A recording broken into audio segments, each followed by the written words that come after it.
রাত থেকে অঝোরে বৃষ্টি, ঢাকার রাস্তা যেন নদী। বহু শিক্ষা প্রতিষ্ঠানে ক্লাস পরীক্ষা বন্ধ, কর্মজীবীদের ভোগান্তি চরমে।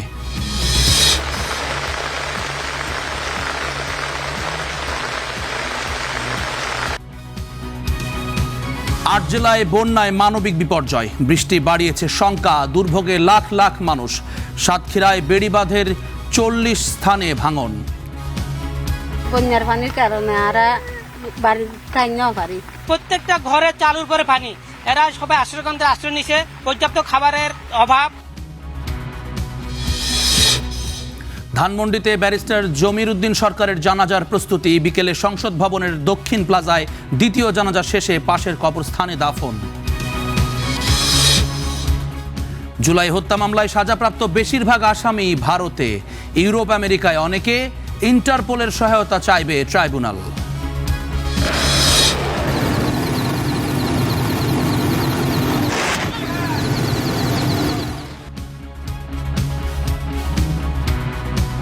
হরমুজে এবার আক্রান্ত সাইপ্রাসের জাহাজ, জবাবে ইরানের একাধিক বন্দরে মার্কিন হামলা, খামেনির অর্থদাতাদের ওপর নিষেধাজ্ঞা।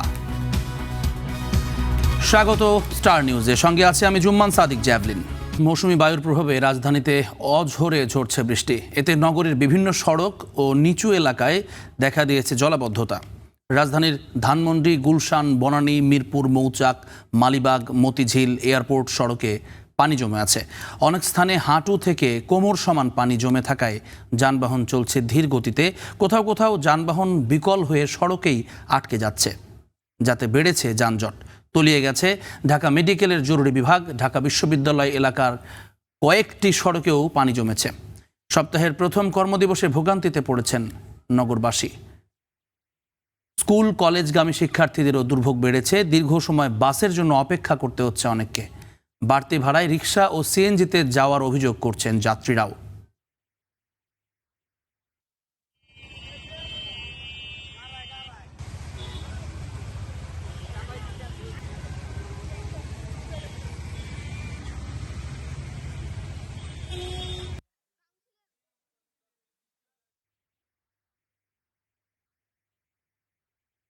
টানা বৃষ্টিতে নগরীর বিভিন্ন সড়ক এবং নিম্নাঞ্চলে দেখা দিয়েছে জলাবদ্ধতা, যে কথাটি বলছিলাম। জনদুর্ভোগের আরও খবর জানতে আমরা রাজধানীর মালিবাগে যুক্ত হচ্ছে। আমাদের সহকর্মী নাজমুল হাসান সেখানে আছেন। নাজমুল, আপনি শুনতে পাচ্ছেন আমাকে? কি অবস্থা রাস্তাঘাটে? তো পানি একেবারে সকাল থেকে, গত রাত থেকে যে টানা বৃষ্টি চলছিল, আপনি যেখানে আছেন সেখানে কি কি ধরনের সমস্যা দেখছেন? পানি কিছুটা কমছে কিনা, বা বৃষ্টির অবস্থাটাই বা এখন কি?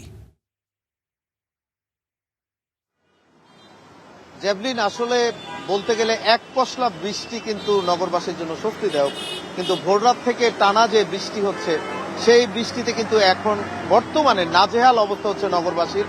আমি এই মুহূর্তে আছি, কিছুক্ষণ আগে মালিবাগ ছিলাম, এই মুহূর্তে যুক্ত হয়েছি শান্তিনগর থেকে, এবং শান্তিনগরে ধরতে গেলে জলাবদ্ধতা সৃষ্টি হয়ে আসলে অশান্তির কারণ হয়ে দাঁড়িয়েছে এখানকার যারা আছেন বাসিন্দা তাদের জন্য। তাছাড়া এখানে আশেপাশে কিন্তু অনেক অফিস রয়েছে, স্কুল কলেজ রয়েছে, সেই সব কেন্দ্রিক যদি বলতে চাই, কিছুক্ষণ আগেই এদিক দিয়ে যে সড়কটিতে আছি সেই সড়কটিতে যদি একটু দেখানোর চেষ্টা করি, সড়কটিতে কিন্তু ভালো পরিমাণে পানি উঠেছে। অর্থাৎ ড্রেনেজ যে সিস্টেম, ড্রেনেজ সিস্টেমের উপরে, অর্থাৎ ড্রেনেজের যে পানির লেভেল আছে সেই লেভেল উঠতে গিয়ে কিন্তু ড্রেনের সাথে একসাথে এখন সড়কেও কিন্তু প্রধান যে সড়ক সেই সড়কেও পানি আমরা দেখতে পাচ্ছি। এবং এই সড়কটিতে কিছুক্ষণ পরপরই দেখতে পাচ্ছি যেহেতু পানি উঠেছে, যানবাহন যেগুলো আছে বিশেষ করে সিএনজি থেকে শুরু করে অটোরিকশা, তারপর বিভিন্ন গাড়ি, এমনকি আমরা দেখতে পেয়েছি গণপরিবহন বাসও কিন্তু সেগুলো বিকল হয়ে গিয়েছে, কারণ ইঞ্জিনে পানি প্রবেশ করার কারণে সেগুলো কিন্তু চলাচলের আর অবস্থায় নেই বিকল হওয়ার কারণে।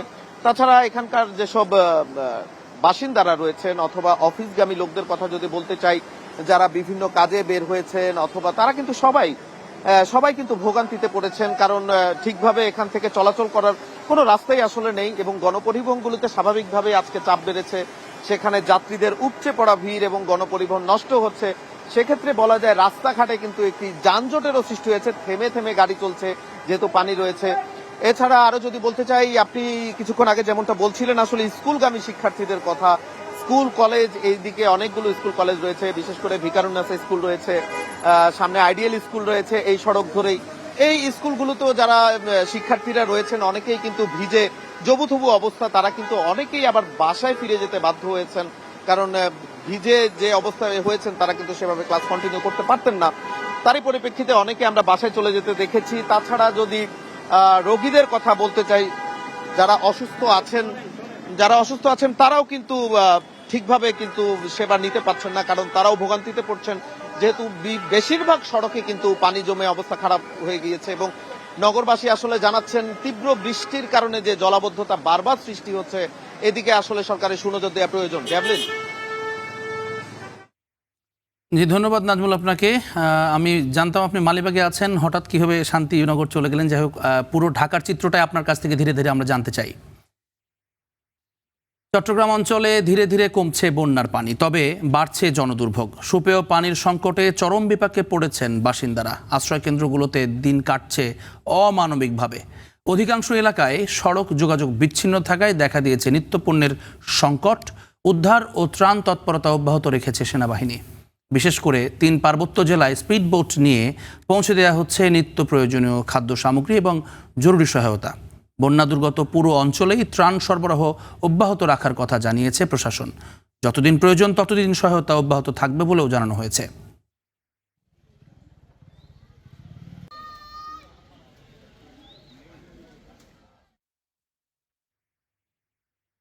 পাঁচ দিন পর চালু হয়েছে চট্টগ্রামের সঙ্গে সারা দেশের রেল যোগাযোগ।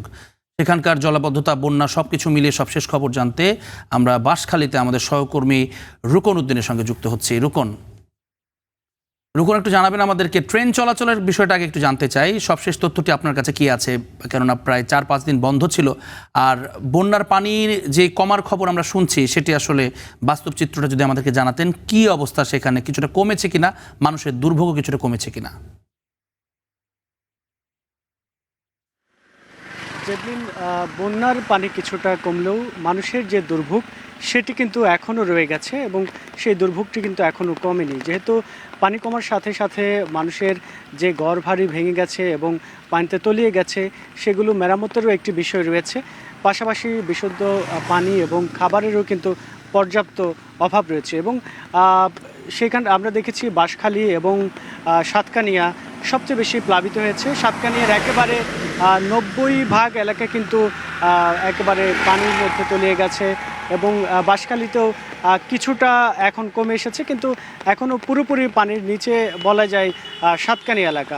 এবং আপনি যেমনটি বলছিলেন যে চট্টগ্রাম এবং কক্সবাজার যে রেল যোগাযোগ সেটি কিন্তু আজ থেকে শুরু হয়েছে এবং পাশাপাশি সেখানে যেই নিম্নাঞ্চলগুলো প্লাবিত হয়েছে সেখানে কিন্তু এখনও পর্যন্ত পর্যাপ্ত খাবারের অভাব রয়েছে।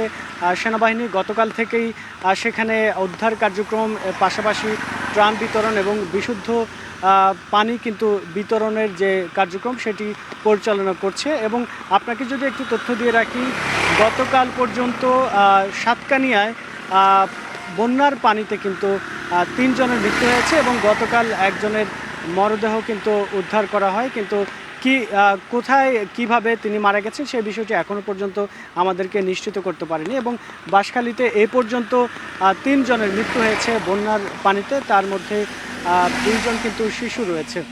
জেবলিন, আরেকটা বিষয় আপনাকে বলে রাখি যে বিভিন্ন জায়গা থেকে যে ত্রাণগুলো এই যে দুর্গত এলাকাগুলোতে যাচ্ছে, কিন্তু সঠিকভাবে বন্টন হচ্ছে না, সেই বিষয়টি কিন্তু স্থানীয়রা জানিয়েছেন। এবং সেখানে যেখানে আসলে পানি একটু বেশি সেখানে কিন্তু কেউ যেতে পারছেন না, যার কারণে সেখানে ত্রাণের যে পরিমাণ সেটিও কিন্তু সেভাবে দেওয়া হচ্ছে না এবং তারা কিন্তু এক প্রকার ক্ষুধার্ত অবস্থায় রয়েছে। বাঁশখালীতে আমরা যেই বিষয়টি আসলে দেখেছি, সেখানকার ভিতর দিকে অর্থাৎ মূল সড়ক যেটি রয়েছে চট্টগ্রাম বাঁশখালী, সেই সড়ক থেকে যদি একটু ভিতরে যায় সেখানে কিন্তু এখনও পর্যন্ত অনেক জায়গা রয়েছে যেখানে ত্রাণ পৌঁছায়নি। একই অবস্থা সাতকানিয়ারও, সেখানে কিন্তু পর্যাপ্ত পরিমাণে সব জায়গায় ত্রাণ পৌঁছায়নি এবং উপজেলা প্রশাসন থেকে যে ত্রাণ বিতরণ করা হচ্ছে সেগুলো কিন্তু আসলে যে পরিমাণ মানুষ ক্ষতিগ্রস্ত হয়েছে বা যে পরিমাণ মানুষ পানিবন্দী রয়েছে সেই পরিমাণ কিন্তু আসলে সেখানে ত্রাণ পৌঁছাচ্ছে না। সেই কারণে কিন্তু বিভিন্ন দুর্ভোগে কিন্তু তারা পড়েছেন। এই ছিল আমার কাছে সবশেষ। জেবলিন। জি, ধন্যবাদ আপনাকে রুকন। আমরা আমাদের যে 8টি জেলা বন্যা কবলিত রয়েছে এই মুহূর্তে, সেসবের খবর জানবো, সেখানকার দুর্গতদের কী অবস্থা। আমরা শুরুতেই আমাদের সহকর্মী বান্দরবনের আকাশ মার্মা, তিনি যুক্ত আছেন আমাদের সঙ্গে, পরবর্তীতে অন্যান্য জেলাগুলো যুক্ত হবেন। আকাশ, আপনি আমাকে শুনতে পাচ্ছেন?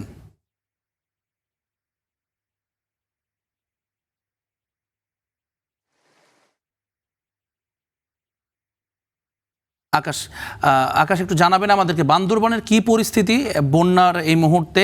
আমরা দেখছিলাম যে মাতামুহুরী, সাঙ্গু এই নদীগুলোর পানি অস্বাভাবিক রকমের বেড়েছে, সেটি কিছুটা পানি এখন কমেছে কিনা? আর বৃষ্টির তো এখনো চলমান, আপনাদের ওখানে বৃষ্টির অবস্থা কি? জেভলিন, গতকাল রাত থেকে বৃষ্টি থেমেছে, কিন্তু কিছুক্ষণ আগ থেকে কিন্তু পানির যে বৃষ্টি সেটি অব্যাহত রয়েছে। এর ফলে যারা যে সাঙ্গু নদের পানি কিছুটা কমেছে, আবার যদি ভারী বৃষ্টি বর্ষণ যদি অব্যাহত থাকে তাহলে সাঙ্গু নদীর আরও পানি বাড়ার আশঙ্কা রয়েছে। আমি এখন যেখানে আছি সেটি হচ্ছে বান্দরবান রাঙ্গামাটি সড়কে। এই সড়কে আপনি দেখতে পাচ্ছেন যে প্রায় হাঁটুর সমান পানি এখানে এখনো রয়েছে। এর ফলে এখানকার যারা রয়েছেন তারা কিন্তু কেউ ভ্যানে চড়ে কিংবা কেউ হেঁটে কিন্তু পানিতে তারা পারাপার হচ্ছেন। জেবিন, একটা জানিয়ে রাখি যে বান্দরবানের গতকাল থেকে বৃষ্টি কমলেও কিন্তু এখন যেহেতু বৃষ্টি বেড়েছে মুষলধারে, আবার কখনো ভারী আকারে, তো সেক্ষেত্রে যে যে বৃষ্টির পানি এখনো যে বন্যা কবলিত মানুষ তাদের একটু যে আতঙ্ক সেটি এখনো রয়েছে। এর ফলে যদি বলা হয় যে সাঙ্গুর পানি যদি যত বৃদ্ধি পাবে ততই কিন্তু বান্দরবানের যে জেলা বিভিন্ন এলাকায় কিন্তু তলিয়ে যাওয়ার আরও রয়েছে, সম্ভাবনা রয়েছে। যাবে একটা জানিয়ে রাখি যে এই জলাবদ্ধতা কিন্তু শুধু এই বালাঘাটা সড়কে নয়, এটি আরও আর্মিপাড়া, শেরেবাংলা, সেখানেও সড়ক গতকাল ডুবিয়ে গিয়েছিল। এখন সড়ক পানি নেমে যাওয়ার কারণে যারা এখানকার মানুষ যারা পানিবন্দী রয়েছে তাদের মধ্যে যে আতঙ্ক, সেই আতঙ্ক এখনও চলমান রয়েছে। আমরা কিছুক্ষণ আগে এই রোদ দিয়ে আমরা বিভিন্ন জায়গায় ঘুরে দেখেছি, এখনও পানিবন্দী রয়েছে কয়েক হাজার মানুষ। এর ফলে যে খাবার কিংবা ওষুধপত্র সব কিছু কিন্তু প্রশাসনের পক্ষ থেকে সরবরাহ করা হচ্ছে। এতে তবে এখানে একটা অভিযোগও আছে জেভলিন, সেটি হচ্ছে কি যে বান্দরবানের যেসব এলাকা রয়েছে সবগুলো প্লাবিত, তবে কিছু কিছু আশ্রয় কেন্দ্রের মধ্যে এখনো ওষুধপাতি এখনো কিছু জায়গায় পৌঁছায়নি। জেভলিন, একটা জিনিস বলে রাখি যে বান্দরবানে এই বন্যা কবলিতদের কিন্তু একটা রাজনৈতিক কোন্দল শুরু হয়েছে। এর শুরুর ফলে এক পক্ষকে খাবার দেওয়া হচ্ছে, আরেক পক্ষ খাবার দেওয়া হচ্ছে না। গতকালকে আমরা এটি খবর পেয়েছি, আমরা ঘুরেও দেখেছি এবং শুনেছিও। যারা বন্যার্থ, যারা বানভাসী রয়েছে তাদের সাথে কথা বলছি, তারা যেটা বলছেন যে পাহাড়ের যে রাজনৈতিক কোন্দল, সেই রাজনৈতিক কোন্দল কিন্তু তাদের কাছে কিন্তু প্রভাব পড়েছে। এই চলে যাবেন বান্দরবান থেকে সবশেষ খবর। জি, ধন্যবাদ আকাশ আপনাকে। আমাদের সঙ্গে এছাড়াও ফেনী, কক্সবাজার এবং খাগড়াছড়ি 3 জেলা থেকে আমাদের সহকর্মীরা যুক্ত আছেন। প্রথমেই আমরা যাচ্ছি খাগড়াছড়িতে, আক্তার হোসেন তিনি আছেন। আক্তার, একটু আমাদেরকে জানাবেন খাগড়াছড়ির কী অবস্থা? বান্দরবনের অবস্থা আমরা শুনছিলাম, খাগড়াছড়িও তো পার্বত্য অঞ্চল, সেখানে যেই ত্রাণ কার্যক্রম সেখানে কোনো ধরনের সমস্যা হচ্ছে কিনা, কিংবা বন্যা পরিস্থিতি সব সেখানে কি রয়েছে?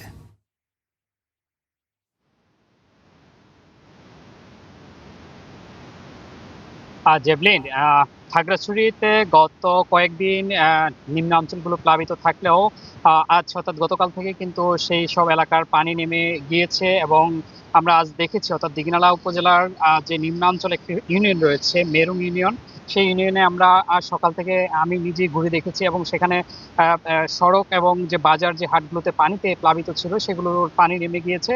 তবে এখানে যেই নিম্নাঞ্চলে যে কয়েকটি গ্রাম রয়েছে অর্থাৎ 50টিরও অধিক পরিবার কিন্তু আজ 5 দিন যাবৎ কিন্তু পানিবন্দী রয়েছে এবং তারা নিরাপদ আশ্রয় কেন্দ্রে রয়েছে। এবং আমরা দেখেছি অর্থাৎ গত কয়েকদিন যাবৎ যে এখানে প্রশাসনিক তৎপরতা, রাজনৈতিক এবং হচ্ছে যে সেনাবাহিনী বিজিবির পক্ষ থেকেও কিন্তু যে সকল বন্যার্ত মানুষ নিরাপদ যে আশ্রয়কেন্দ্র রয়েছে তাদেরকে সেই খাদ্য, শুকনো খাবার, স্লাইন সহ অন্যান্য যে সুযোগ সুবিধা সেগুলো তারা প্রদান করছে। মেডিকেল ক্যাম্পেইন থেকে শুরু করে খাদ্য সামগ্রী সবগুলোই বিতরণ করছে।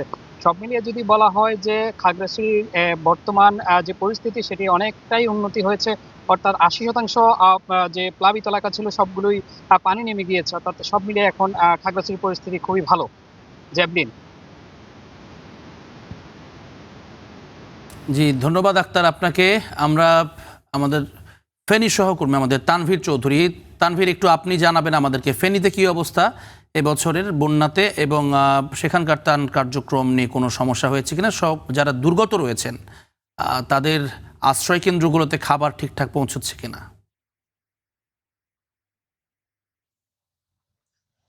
ধন্যবাদ জ্যাভলিন। আসলে সকাল থেকেই প্রতি ঘন্টায় স্টার নিউজে যুক্ত হয়ে জানাচ্ছিলাম ফেনীর বন্যা পরিস্থিতির খবর, আবহাওয়ার খবর। তো বেলা 11টা নাগাদ গতকাল বিকেল থেকে এখানে আমরা দেখেছি 11:30 নাগাদ কোনো বৃষ্টিপাত হয়নি। 11:30টার পর থেকে এখনো পর্যন্ত আসলে বৃষ্টিপাত অব্যাহত আছে, কখনো ভারী কখনো মাঝারি। আবহাওয়া অফিস থেকে আগেই জানানো হয়েছিল আরও আগামী 2 দিন কখনো ভারী কখনো মাঝারি এই বৃষ্টিপাত হতে পারে ফেনী জেলা জুড়ে। আর যে বন্যা পরিস্থিতির কথা বলছেন, আসলে ফেনীতে তেমন বন্যা পরিস্থিতি আসলে এখনো পর্যন্ত দেখা যায়নি। কিছু কিছু নিম্নাঞ্চল ছিল যেগুলোতে আসলে মুহুরী নদীর পানি বাড়ার কারণে সেগুলোতে পানি উঠেছিল, এবং গতকালকেই সে সমস্ত এলাকাগুলো থেকে পানি কিন্তু নেমে গিয়েছে। আরেকটি কথা আপনাদেরকে জানিয়ে রাখতে চাই, ফেনীতে যদি টানা 5-6 দিনও আসলে ভারী বৃষ্টিপাত হয়, সেক্ষেত্রে আসলে মুহুরী নদীর যে পানি সেগুলো কিন্তু তেমন একটা আসলে বাড়ার কোনো আশঙ্কা নেই। সবচেয়ে বড় যে বিষয়টি সেটা হচ্ছে ফেনীর যে বন্যা পরিস্থিতি সেটার সম্পর্ক রয়েছে ভারতের সাথে।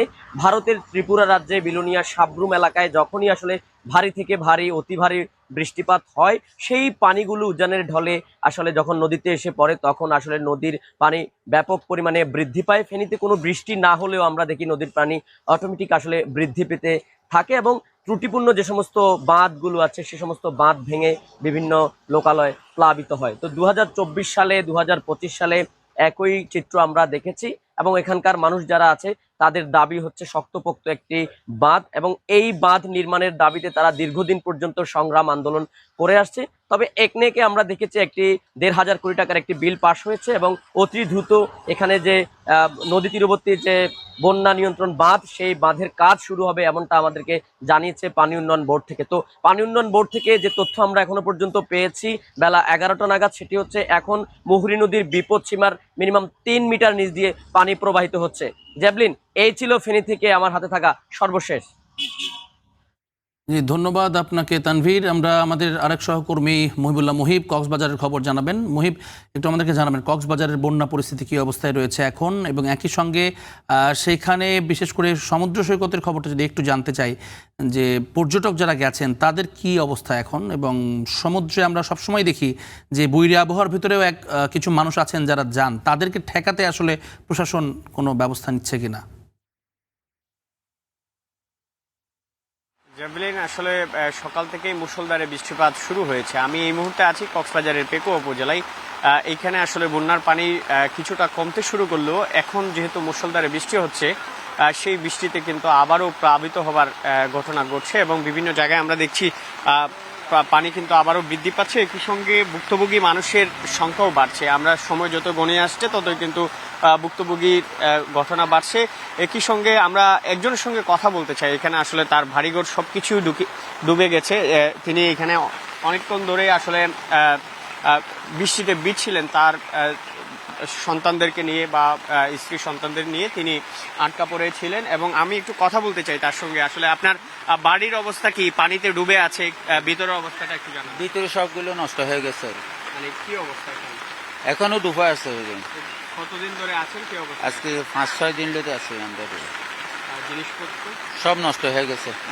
মানে কোনো বিষয় আছে না, এরকম কোনো জিনিস উদ্ধার করতে পারেন, বের করতে পারেন। হঠাৎ করে পানি হয়েছে তো সবগুলা বের করতে পারেন। ধন্যবাদ আপনাকে। জেভলিন, শুনছিলেন আসলে বানবাসী মানুষ এখনো পানিবন্দী অবস্থায় রয়েছে।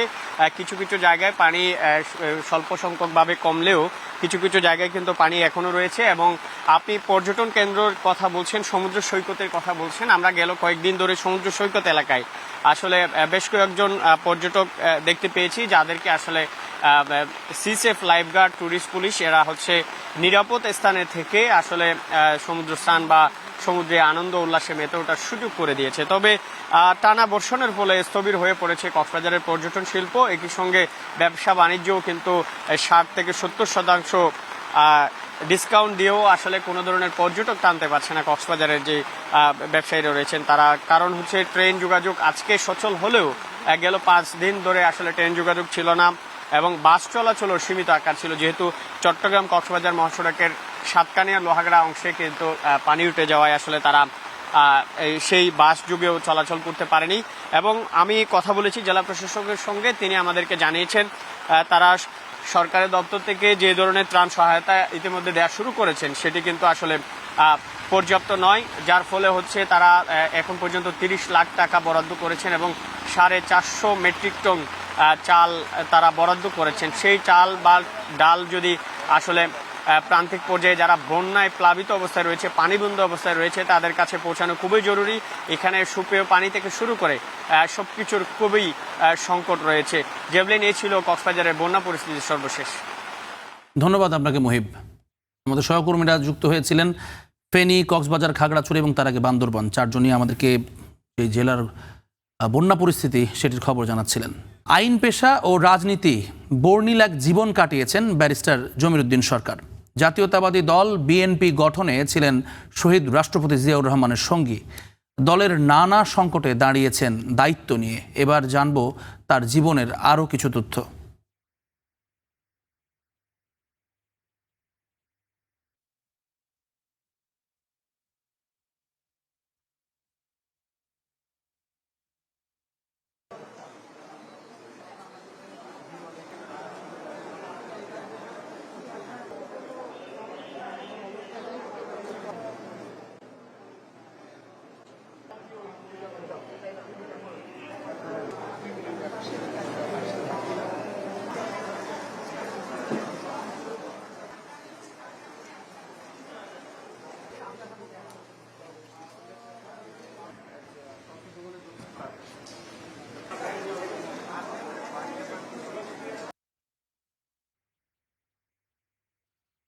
সাবেক অস্থায়ী রাষ্ট্রপতি ও স্পিকার জমির উদ্দিন সরকারের মৃত্যুতে সোমবার সারা দেশে শোক পালন করবে বিএনপি। দলীয় কার্যালয়ে কালো পতাকা উত্তোলন এবং নেতাকর্মীরা কালো ব্যাজ ধারণ করবে বলে জানিয়েছেন বিএনপির সিনিয়র যুগ্ম মহাসচিব অ্যাডভোকেট রুহুল কবির রিজভী। সকালে রাজধানীর নয়াপল্টনের কেন্দ্রীয় কার্যালয়ে সংবাদ সম্মেলনে এসব কথা জানিয়েছেন তিনি।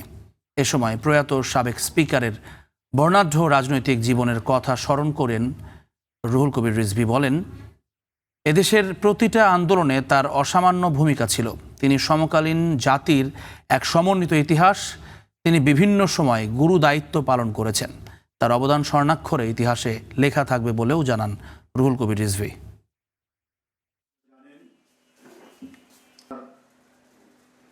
সাধারণ সম্পাদক ছিলেন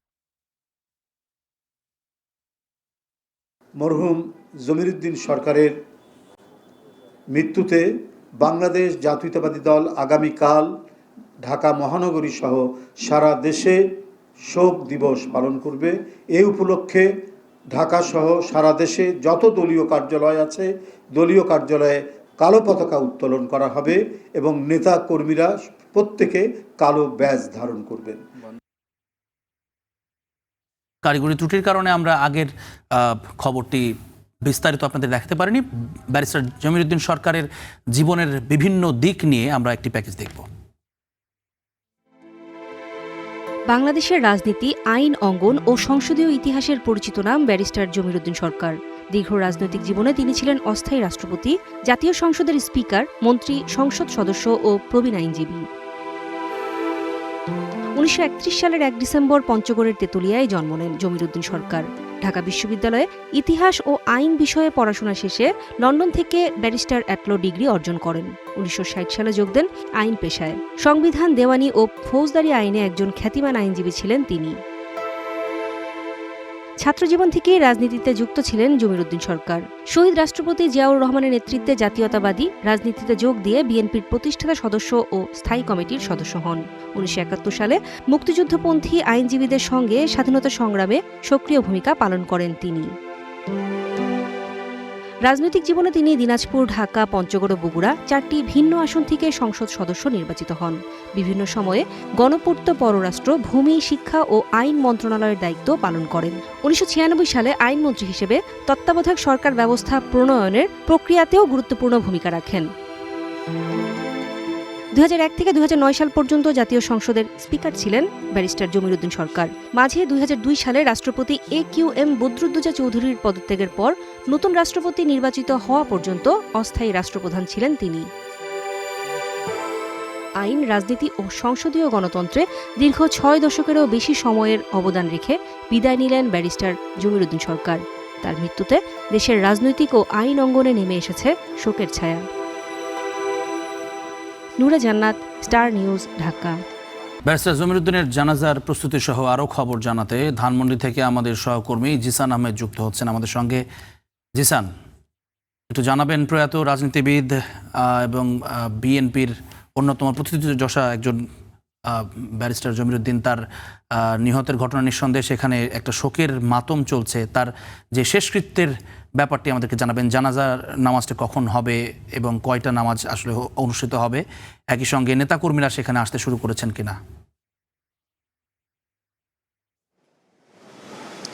জ্যাভলিন, শুরুতে জানিয়ে রাখি যে সকাল 7টায় তাকে তাকওয়া মসজিদে, ধানমন্ডির তাকওয়া মসজিদে তাকে গোসল করানো হয়েছে এবং তারপরেই তার সন্তানের বাসার নিচে তার যে লাশের যে গাড়িটি আছে সেটি রাখা হয়েছিল। সেখান থেকে এখন তার নিজ বাসায় ধানমন্ডিতেই তার নিজ বাসার নিচে তার এই যে লাশবাহী গাড়িটি সেটি রাখা হয়েছে। 1টা 30 মিনিটে ধানমন্ডি তাকওয়া মসজিদে তার প্রথম জানাজা অনুষ্ঠিত হবে এবং এখানে থাকবেন মূলত তার যে আত্মীয় স্বজন যারা রয়েছেন তারা থাকার কথা রয়েছে। কেননা বৈরী আবহাওয়া, এখন পর্যন্ত বিএনপির কোনো নেতাকর্মীকে আমরা আসতে দেখিনি। এখানে যারা এসেছেন বেশিরভাগই তার আত্মীয় স্বজন এবং তার ছোট ছেলে ব্যারিস্টার নওফেল, তিনি কথা বলেছেন, যেমনটি জানিয়েছেন যে বৈরী আবহাওয়া এবং ধর্মীয় রীতিনীতি মেনে যত দ্রুত সম্ভব তাকে দাফন করার জন্যই তারা পরিকল্পনা করছে।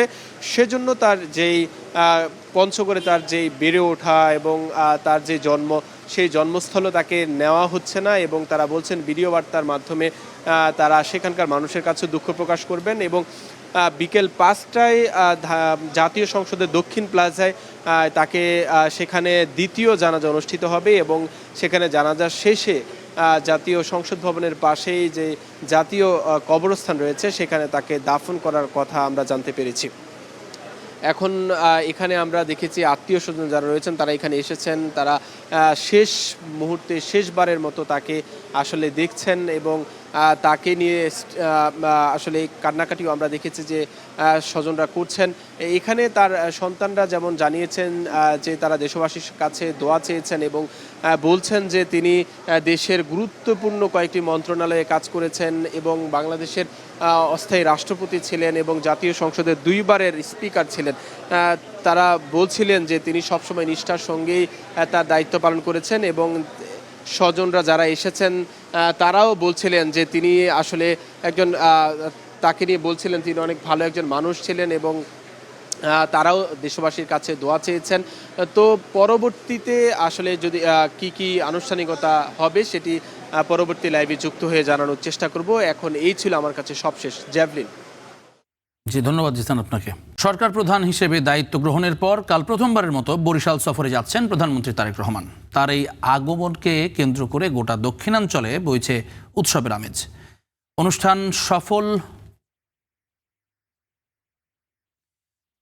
সফল করতে চলছে দফায় দফায় বৈঠক। এরই মাঝে সফরের নিরাপত্তা নিশ্চিতে 4 স্তরের এবং জোরদার প্রস্তুতি নিচ্ছে স্থানীয় প্রশাসন এবং দলীয় নেতৃবৃন্দ। অবহেলিত বরিশাল বিভাগের উন্নয়নে এই সফর বিশেষ ভূমিকা রাখবে বলেই বিশ্বাস তাদের।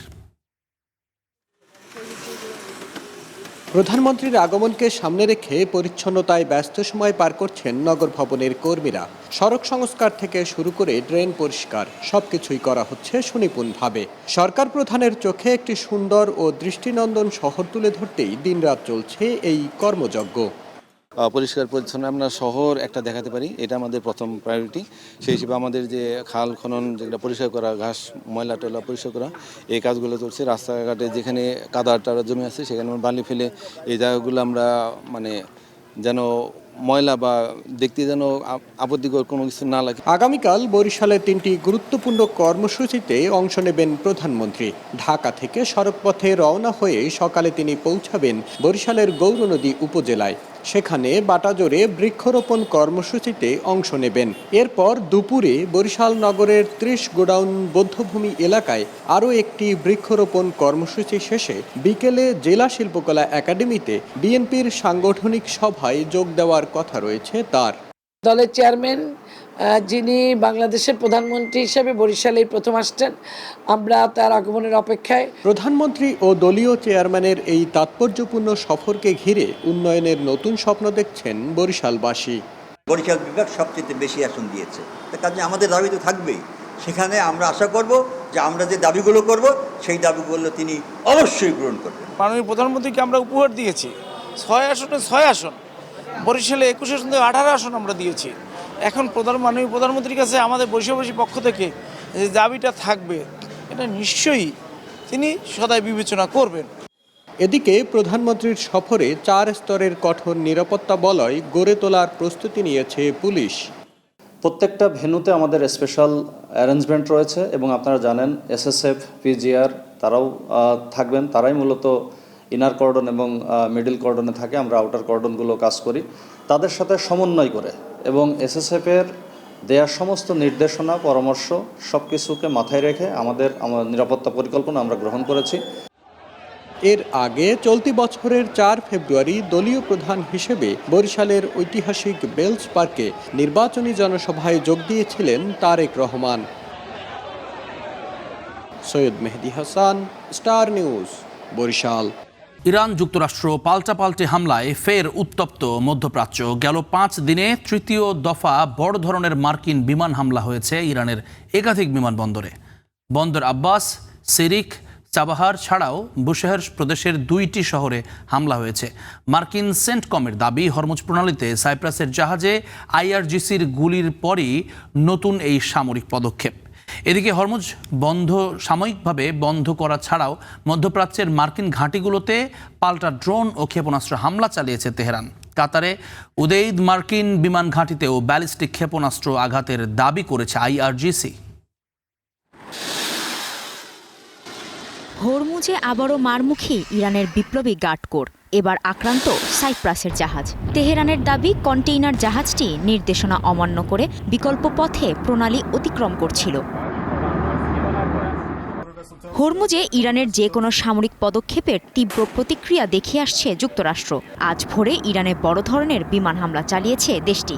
দক্ষিণাঞ্চলের বিস্তীর্ণ অঞ্চল জুড়ে 140টি লক্ষ্যবস্তুতে হামলা চালানো হয়। এর মধ্য দিয়ে গত 5 দিনে তৃতীয় দফা আক্রমণ চালালো ওয়াশিংটন। তেহরান জানিয়েছে কৌশলগতভাবে গুরুত্বপূর্ণ বন্দরনগরী বন্দর আব্বাস, সিরিক, চাবাহার সহ বুশেহর প্রদেশের 2টি শহরে হামলা চালিয়েছে মার্কিন বাহিনী। মার্কিন প্রেসিডেন্টের সরাসরি নির্দেশেই এই নতুন সিরিজ হামলা চালানো হয়েছে বলে এক বিবৃতিতে জানিয়েছে মার্কিন সেন্ট্রাল কমান্ড সেন্টকম। হরমুজ প্রণালীতে আইআরজিসির হামলা চলতে থাকলে ইরানকে চরম মূল্য দিতে হবে বলেও হুঁশিয়ারি দিয়েছে ওয়াশিংটন।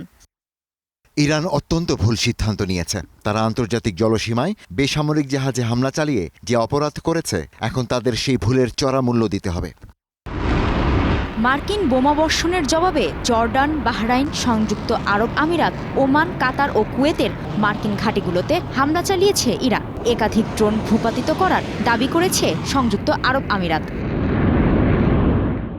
হরমুজ নিয়ে মার্কিন হুমকিতেও অনমনীয় ইরান। সাময়িকভাবে বন্ধ করে দেয়া হয়েছে হরমুজ প্রণালী। জাহাজগুলোকে অনুমোদিত রুট ছাড়া অন্য পথ ব্যবহার না করার জন্য সতর্ক করেছে আইআরজিসি।